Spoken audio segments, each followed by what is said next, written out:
Hello, it is Wednesday, December the 23rd, and we have more big news on stimulus coming at you right now. So, last night, we had a bill. We thought we had a bill. It was $900 billion. We're all getting a crappy $600, but they were upping our unemployment for the next 11 weeks.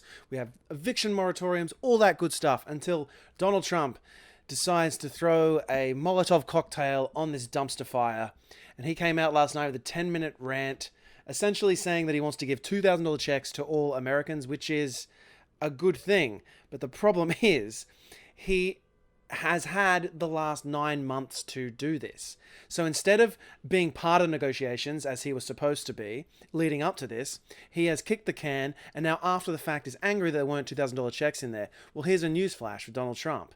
It was Mitch Bloody McConnell who didn't want any bigger checks than $600. So now Nancy Pelosi, who has been, she's been fine in these negotiations, but she has kind of snookered him here.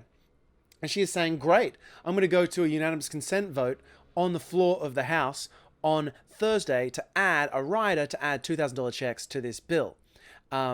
This unanimous consent means that they essentially go, does anyone reject? No. And they take that as if everyone had voted for it. But if one Republican decides not to vote for it, the whole thing gets shot down and we could be back at square zero. So the interesting thing about what Trump said last night, he came out, basically said, look, I don't like all the pork in this bill. There's a lot of foreign aid as part of the omnibus, which was actually the government funding that they then attached the COVID relief bill to. So he doesn't like the foreign aid, and that's fine. That is a political point he wants to score. But the fact of the matter is, foreign aid pays back huge dividends back to America in the form of, better treaties, in the form of access to better trade deals, in the form of information, in the form of lifting these countries out of poverty so they don't vote for extremists, like what's happened in the Middle East in the past, or in some of the lowest economic countries. So you can have a political point against foreign aid, that's fine, but the stimulus relief bill was attached to the omnibus spending bill.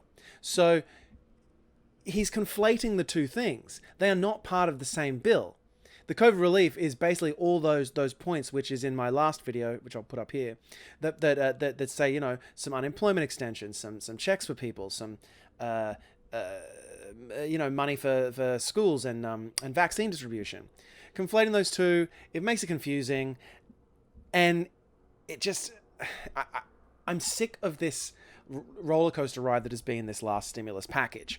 Also, the chance of Mitch McConnell picking this up and voting on it in the Senate is pretty low, I'm sorry to say. He doesn't want to spend anything. Neither does Ted Cruz or Rand Paul or half the other bloody Republicans. Trump is really testing his loyalty here, so we'll have to wait and see what happens there.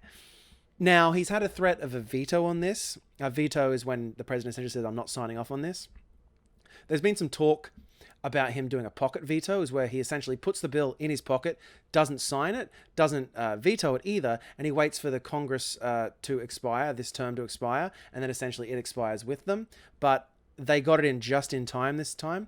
So if I had to be a betting man, the $2,000 is not going to happen. The original bill, which I'll put a link to around here that I spoke about, that passed 2 days ago, the $900 billion bill, it will pass, but this is just wasting more time, and honestly, it's pretty disgusting.